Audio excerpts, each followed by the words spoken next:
Good afternoon. My name is Anna de Visser-Amundson, and this is my colleague, Annemieke Korte. Hi. We are both senior lecturers and affiliated with the research center at Hotelschool, The Hague, in the Netherlands. And we're delighted to be here to share some insights with you on designing for positive emotions in a peer-to-peer, short-term rental and millennial context. And I need the clicker.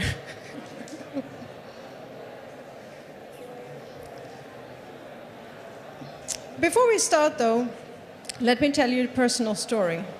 Last year, I went to Barcelona with my husband and 2 kids. Traveling with 2 kids, it usually means in hotels that we have to book 2 rooms or a suite. So we ended up renting an apartment via Airbnb. Great place, we had a wonderful weekend, but what struck me is when I came home was the one story I kept telling everybody. And it is how our host let us use the apartment till 6 o'clock the last day. You're thinking now, that's nothing, that happens all the time. But it was the way he did it, with a lot of empathy, and he called the people that were coming in, and he called his cleaner to come later. And it really made me enjoy the last day instead of feeling very stressed about packing up and getting organized with our bags, especially for the people with kids, you know what I'm talking about. And that feeling of relaxation, that's what lives on in my memory today.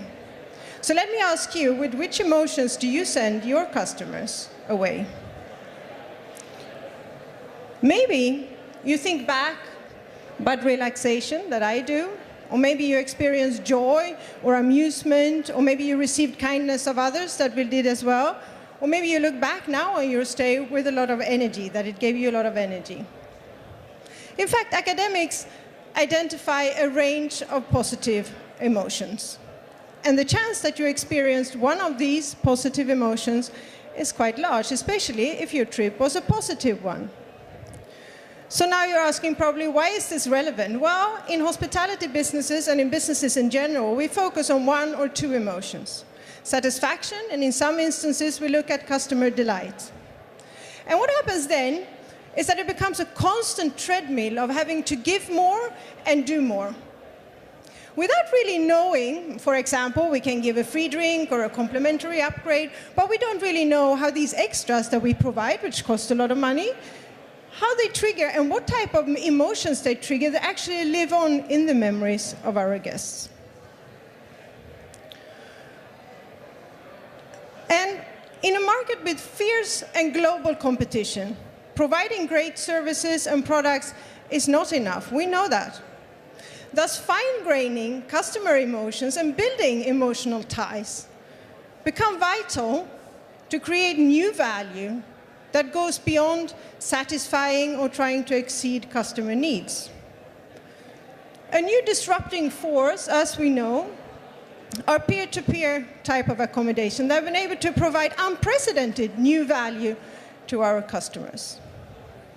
Think of Airbnb, which is the biggest and I think the most well-known, but we have others, Roomorama, 9 Flats, Trampoline, we have holiday homes, Home Away, and there are quite a few other numbers that we can mention. And a lot of this has been contributed to, it's because it's cheaper, or it's because it provides for a more local and social experience. That might be so, but we're wondering, what are the underlying emotions here? Why are they able to provide this value that connects on a level where obviously so many people are also coming back to these places? If we look to Airbnb, what they're claiming a lot is a sense of belonging, and digging a little bit deeper, we can say, okay, maybe it's about at least what they're trying to communicate about acceptance by embracing diversity or honesty and trust. At least that's what a lot of the marketing is about for this company. What we also wanted to do, working with students every day, we said, okay, let's zoom in on this particular consumer group, this particular generation, as an upcoming generation, but also 74 million millennials alone in the US. We said this is important, but what bothered us a lot in the research is that they're talked about as one big whole. And working with individuals every day from millennials as being lecturers of a school, we know it's a very diverse group of individuals. So we said, okay, so how can we explore there and actually also fine-grain there and try and classify different type of millennial personas? So to sum this up, that led us to the question, what are the underlying motives and emotions in relation to a peer-to-peer short-term rental and millennial context. Because we think if we can figure this one out, we can probably look at how other hospitality providers or companies can design their products to connect with their customers on a deeper emotional level and hence create long-lasting memories and in turn also more loyalty.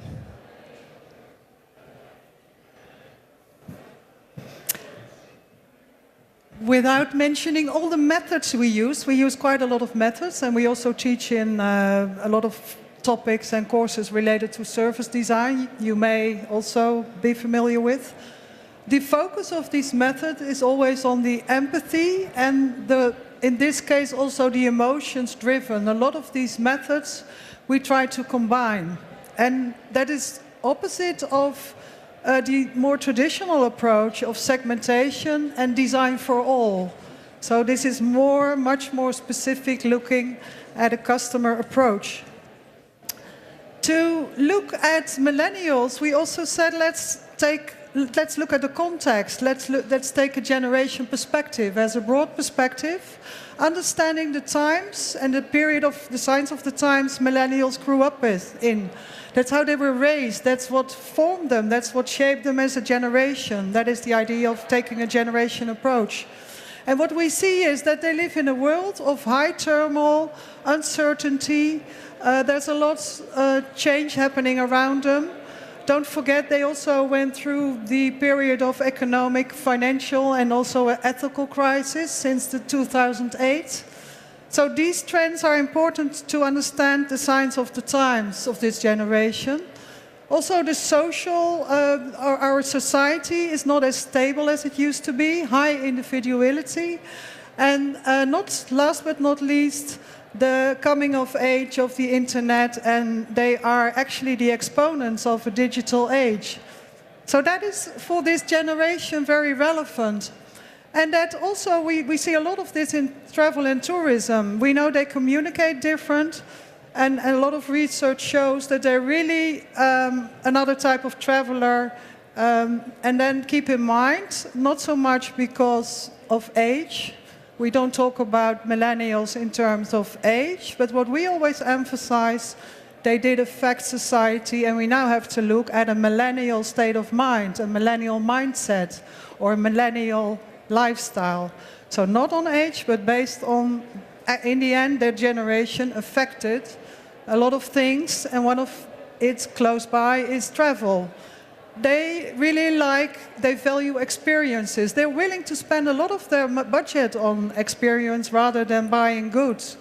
They are often very mission-driven. We recognize that a lot, and eco-conscious. They like to learn something new. They like to go off the beaten track. So many of these things we currently recognize in our industry. But we also said it's not about the generation. It's even about the individual, but we can also make use of a technique that is called personas. And this is based on research. Often this is a Canadian source we used. And they identified 6 personas of millennials with a very specific way of thinking. You have to consider them being archetypes for a certain group of people as a total called millennials, but we can make that a bit more specific. We use that as a tool in our research. This is about design thinking as an overarching principle. For many organizations, it's the answer to this treadmill my colleague was already talking about, the treadmill of more products, better products, smarter products, or lower costs because they're smart technologies, and a treadmill of, we have to keep up with all these new things launched around us. But if we take a design perspective, we can try to really empathy the customer and see how we can differentiate ourselves. It's a lot about design thinking. It's a lot about how we learn from designers. That is what designers do. They try to first really deep dive into the lives of a guest, a consumer, a person, and they really try to understand. It's very much customer focused. They call it a deep dive. They really go into a context where people do things and then try to understand what is this basically about? That's not really new, but on top of that, maybe a bit more recent, we came across the idea of design for positive emotions, and it's we looked at, and probably it's available at more places, but the Institute of Positive Design in Delft, they particularly focus on this field of understanding emotions, more specific than the needs we've been looking for in service design for quite a long time. So then it's not so much about just convenience or seamless. We know these needs we cater for in service design a lot, but it's really trying to identify what makes people happy actually. Their philosophy, and they've researched that as well, is that they find that a lot of design, we surround ourselves with design, and it does make us feel good, but it doesn't make us happy, and it doesn't contribute to well-being.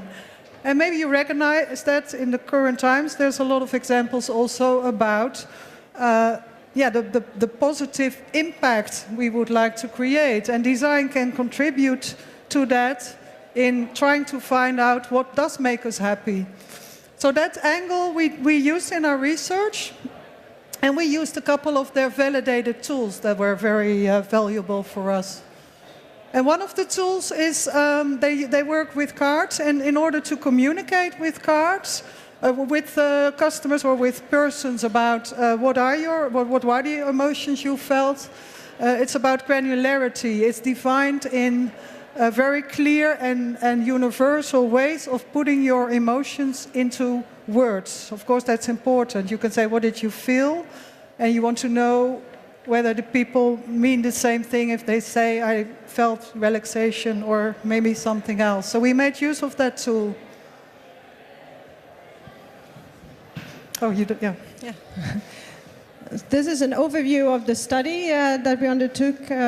As we go through the results, the compartments, the different components of the study will come back. So I will not explain each part right here, but as we go through, then hopefully it will become clearer. So let's start who we actually spoke to. We spoke to over 100 millennials. In the end, we had 99 valid responses, 63% females, average age was 23.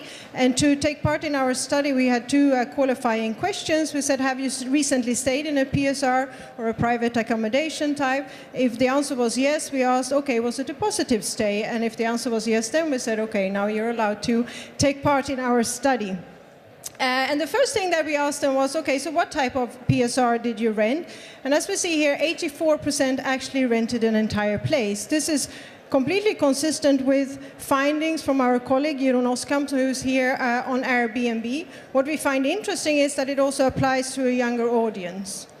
And we said, okay, so maybe we can explain that because then they travel with their mom and dad, right? So they rented a whole place, but actually almost 50% of our participants either traveled alone or with one friend or with their partner. So that made us question, where is the social interaction here? If you rent a complete place, it's very similar to when you would stay in a hotel, right?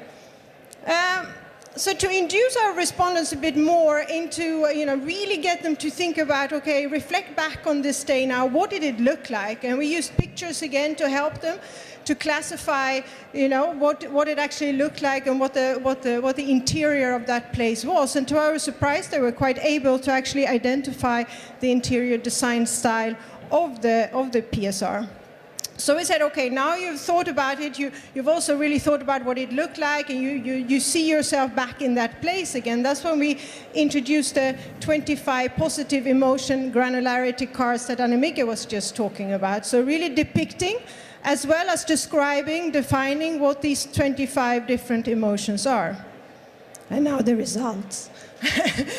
What surprised us a bit is that relaxation was picked significantly more than an emotion like satisfaction. Ooh, I'm really shaking.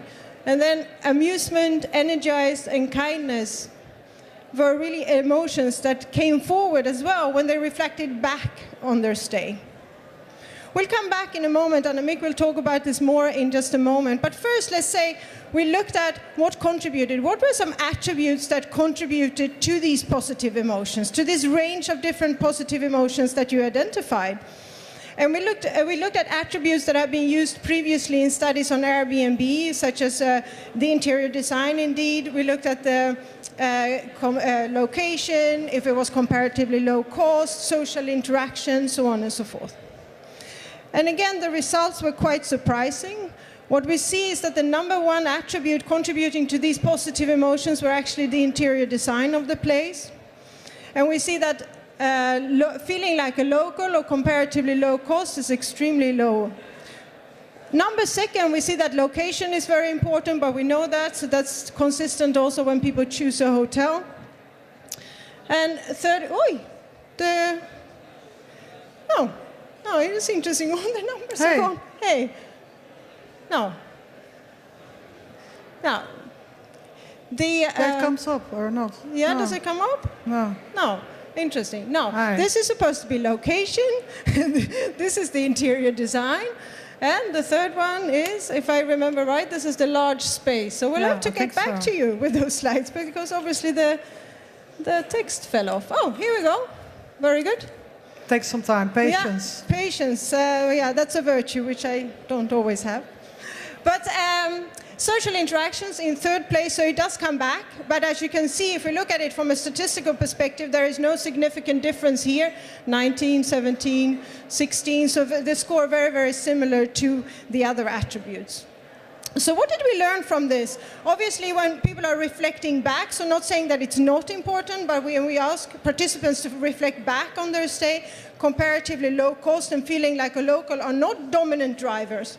Social interaction and location is important, but don't ignore the interior design as well as the large space, which does have a significant impact on the emotions. So again, this aligns with research indeed that millennials are seeking for unique experiences, and we do believe that a homely apartment is better able to provide that than a standardized hotel room.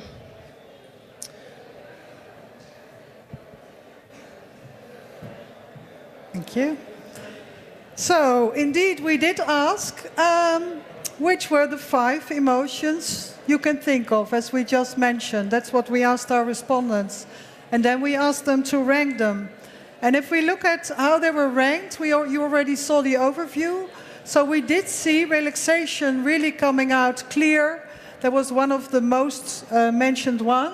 We were actually quite happy with the results in terms of that it gives us sort of a clear idea of what is really valued. I mean, we wouldn't have been very happy, of course, with an equal outcome. So we have a top 5, 6 of emotions that really stand out. These were the top 5: relaxation, joy, satisfaction, but also amusement and energized, and not to forget kindness.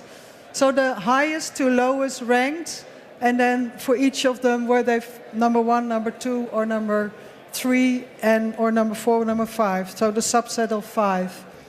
If we look a little bit more specific, as mentioned, in particularly relaxation was really a very clear outcome. You can see that here, where relaxation is really a very clear number 1, chosen by many of our respondents.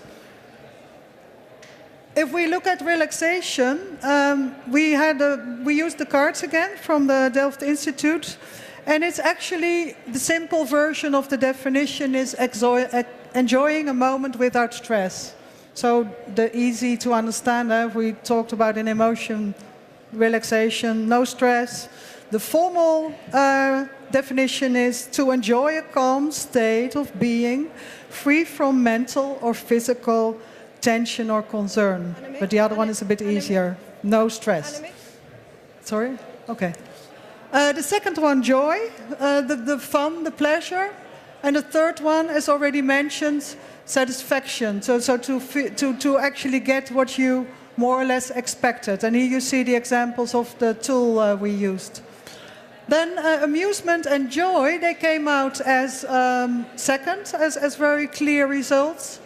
And the third one already mentioned, energized and kindness, they were sort of our number 5 and 6. And you have to take them all into account, we think, in the end.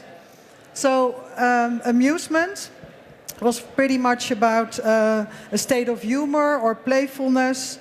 kindness, about experiencing a relatedness and friendliness, well, something we all will recognize in our industry. And it's to and from others. And not to forget the last one, energized, was about the feeling of excitement and feeling stimulated. So these 6 are the most important ones in the outcome of our study. And the interesting conclusion is, indeed, satisfaction is important, but a couple others are at least equally or maybe even more important. So that gives us an interesting input of when we want to design services that address emotions. So we ask ourselves, is this the same? Do all these millennials feel the same? Do they pick the same? No, the same emotions when they reflect back on their stay. And as we said before, we wanted to fine-grain also this and try to define different type of millennial personas.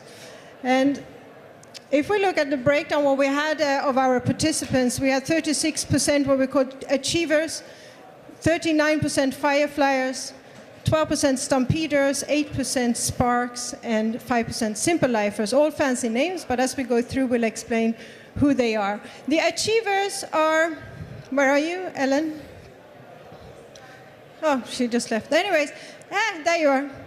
A top performer in all areas of her life, at work, socially, in sports. That's an achiever, and but they also really need to check out and to relax. So what we see is that they're much higher on relaxation than, for example, the Stampeders. We'll come back a little bit more later. Annemieke will explain more. The Sparks are very eco-conscious, really want to have a positive impact, and the Simple Lifers are very social, very easygoing individuals, and they reflect back on their stay with a lot of joy, especially in comparison to the Stampeders again. The Fireflies are the happy, easygoing, very spontaneous, love surprises, and they then look back on their stay with a lot of satisfaction. If we go to the last one, the Stampeders, very clearly, this is the leader of the pack, this is the Simons of this world, you know, like to show off, like to get the attention. No, but maybe Eric, I don't know. Yeah, I have a lot of supporters, it's really nice. But when they look back on their stay, they really look back with a lot of energy, because of course these are the types that want to come back, they want to tell the good stories, how, you know, what a great trip they had and what all the fun activities that they did. So then we come to the question, and that's why you do all these things. You try to dive into what is important for the people we design services for. We took that a bit broader, of course, initially. You could define a question. Often that's called a design brief. That's then where your design for a new service or a new concept could start. And so the design brief could be, how can we design for these positive emotions? And not to forget, how do we then also create a positive impact? If we take the definition of the Institute in Delft saying, no, it's not about only feeling good, it's not about only the nice, it's really about beyond that, it's what really makes us happy and what creates a positive impact, what creates a contribution to our well-being.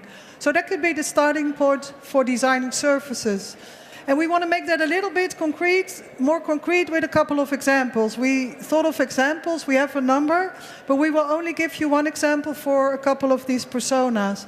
So if we think about the achiever, as Anna already mentioned, this is about the person that wants to really try to get rid of the stress. Maybe you can think of the concepts which you see a lot around of digital detox. And that sort of forces her to not be on her device. There's many examples. Think of a restaurant where you have to eat with your hands. Think of all kinds of concepts where you actually also stimulate the social interaction. Earlier this week we heard a very nice expression, we really liked it, where one of the presenters said, the table is actually the original, the sort of basic social platform where people interact. So that could be an example for the achiever, where you sort of think of concepts in that line of thinking. For the Sparker and the Sparks and the Simple Lifers, we looked at the Sparks. If you think of the Spark, this persona is very eco-conscious. They really want to contribute to the world. And the example we really like is a couple of hotels in the Hague, in Amsterdam, called the Conscious Hotels. And what they do, they create their hotel with a high level of eco-conscious, but in a very fun and playful way. So a lot of their communication is with humor, with a wink, really helping, for instance, a Spark to be more eco-conscious, but in a very nice and happy, positive way. Thinking of the Fireflies, they really like to sparkle and go out and then meet like-mindeds, and they like the experiences and the fun, and to arrange and facilitate the meeting with others. Think of the experience rooms maybe, where it's a lot about the immersive experiences, but also maybe a version where you can walk in, like a surprise factor, and then meet like-minded people to just have just one of the ideas we could think of. And then looking at the Stampeders, they want to be energized. They want to also show off. Status is important for this archetype, this persona. And that's where we came. It's not a new example, but we thought it's a nice example where W Hotels, I believe it was in New York, they offer a package for a wedding where you can have your whole wedding streamed. The whole social media is taken care of for you. And it costs, you can actually hire their social media expert. It's quite expensive, and I think you could add a positive impact if you then do something with that high fee of $3,000. Maybe do something with the social impact with that amount of money in the local community, or in doing something for charity. So that's just to illustrate how you can use these insights to come up with specific services or concepts. Yeah, so our study in essence is about positive emotions indeed that live on in the memories of our guests. We asked our respondents to reflect back on their stay. I think that's important to remember as a key takeaway, but it also means that we're in the last phase of the customer journey. And this is where loyalty arises. And loyalty arises for how our guests think about their previous stay and how it makes them feel. And in my case, the dominant emotion was relaxation. So my question to you is, which emotions do you send your guests away, or customers? For the achievers, we saw that relaxation is really important. For others, joy or satisfaction indeed. And for the Stampeders, they really like to feel energized. And if you're going to communicate with these personas, your marketing efforts really need to be congruent with that emotional level and their memories. So let me give you an example. If you're going to communicate with a... Oh, okay. No, okay. It's done. Okay, you wrap up. Just we wrapped up quite a bit. We put the different tools and the outcomes together. And I think one of the important things also for you to keep in mind is to focus.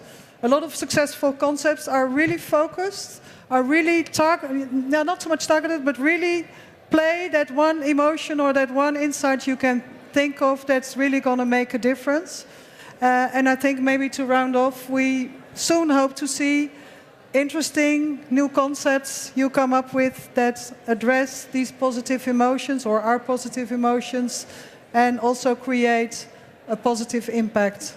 Thank you very much.